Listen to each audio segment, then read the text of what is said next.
In that complaint, another thing they said in that disclaimer, they said that company who has sacrificed so many things. They said that when I applied for remote work, they gave me leave of absence without pay. They even put with a gesture of goodwill.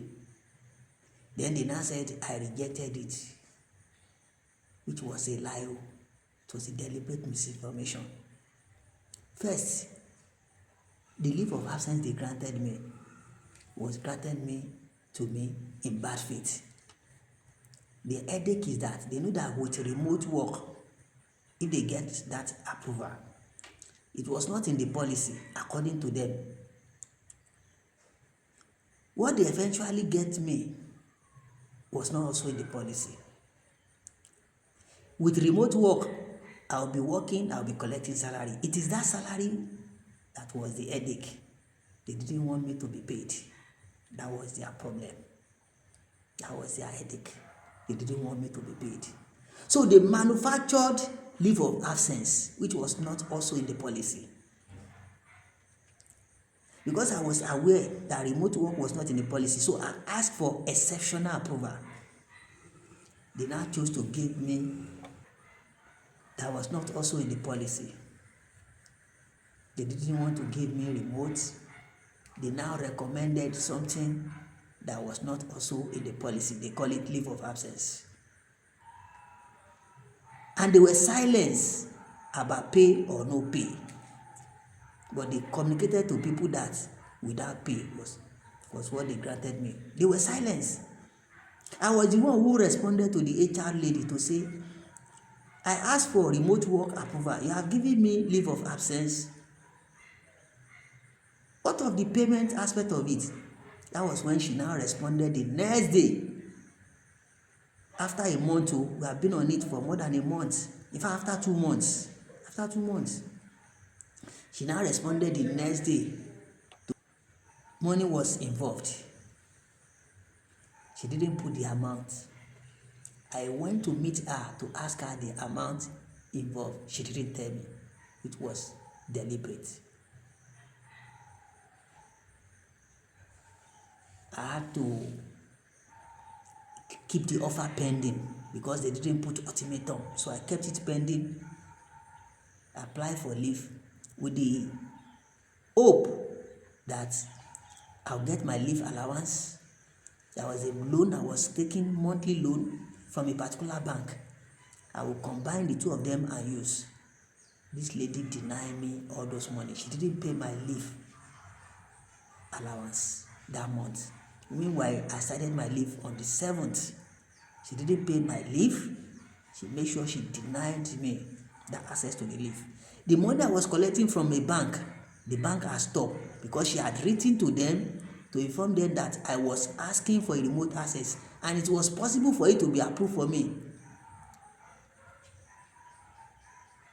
And that they should take all effort to collect the money from me. The approval has not been granted. I have not accepted it too. She was presuming. This lady out of vendetta. Based on her mail, the letter she wrote to that bank, those ones stopped the facility. So when I went on leave, I couldn't access my monthly allowance. I couldn't use the money to do what I wanted to do. She didn't pay my leave allowance until the following month. What I wanted to do was in March. I went on leave in February. I wanted to do something on March. In fact, I wanted to use the money even that month, that February. What I wanted to use it for will expire in March 13. This girl didn't pay my leave allowance until March 27. I had to run around to look for alternative to solve that problem.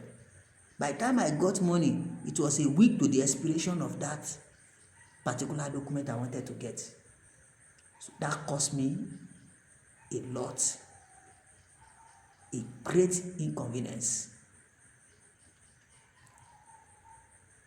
Meanwhile, when I was there, when I traveled, and I heard that the MD of that company scolded her for not telling me about the amount. It was then I called her. She now opened up to me, telling me that it was 3 million server, not naira, 3 million server that was involved. So when she told me, and because the offer was pending, there was no ultimatum telling me that it will expire at so time. And the last condition for me to take action, which she denied me, was the amount. I've seen an organization, a particular bank in 2001, when they wanted to relieve their staff who were school settled out, they gave them great offers. They made them to see how much was involved for them to take decision. And that's how a great company does. They will table an offer for you before you now make your decision. This lady denied me this information. So when I eventually got the information, I was not in the country. So I now apply based on the information I got. Meanwhile, this lady later confessed that somebody advised her not to tell me the amount involved. Imagine, a CEO of a company gave you an instruction to say, okay, out of the 3 options, because they prepared 3 options, I later learned that one of the options was for me to resign. Another option was for them to grant me that remote access I requested. The third option was for them to grant me leave of absence. So before the MD of that company approved anyone, this lady had written to the bank, thinking that they will approve that my request remote. But I sense that after she has written to that bank, the MD of that company engaged her to pick one of it, because she told me that she was working with the MD a few days before then. And in fact, the exact day she wrote to the bank, she wrote in the morning, in the afternoon, she told me that she was working with the MD. Meaning that after she had written, that MD must have told her to pick one of the 3. So she now picked leave of absence. Otherwise, she would have waited. If she knew that they would throw it open to her, she would have waited. So she picked leave of absence. And the leave of absence was to come with pay. She denied me the information. She didn't tell me at all. It was when I replied that, no, this will translate into joblessness for me. That was when she now replied to say a certain amount was involved. The exact amount she didn't disclose. I went to her, she didn't tell me. She said I must apply first. And what if I apply and the amount involved was just 200 silver, 1,000 silver?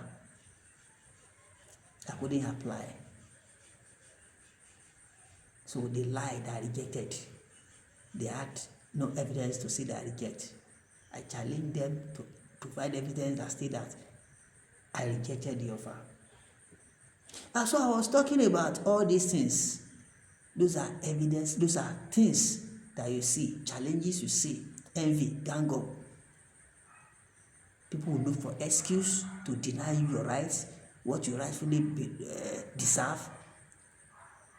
They will misinform people that will help you, people that will, in fact, when they are determining your case, you will not be there. And if 90% of them are having personal interest or issues with you, it becomes a problem. Because the person they are telling will not be saying, why is it that it is all these people that are saying the same thing? They will know that they have their own personal issue with you. Maybe you have stepped on their toes. You have stopped them from one fraud, one corruption.